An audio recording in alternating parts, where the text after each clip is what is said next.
اساسيات الميك اب الجزء السابع. هنتكلم عن الكومباكت باودر، كنا اتكلمنا عن اللوز باودر.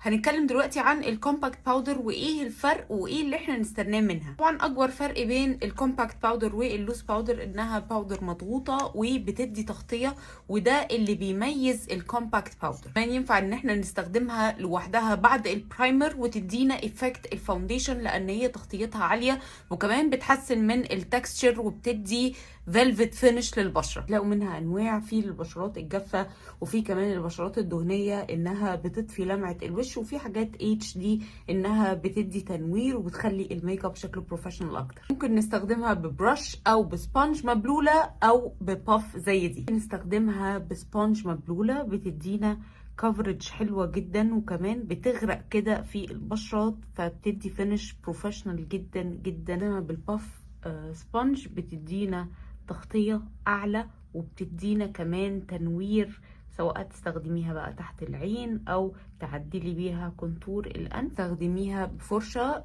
during the day علشان تطفيلك اللمعة، وكمان تعملك تاتش اب للميك اب بتاعك، ان انتي تنضفي بيها كونتور او تنضفي بيها بلاش. عندك اي سؤال سيبهولي تحت في الكومنتس.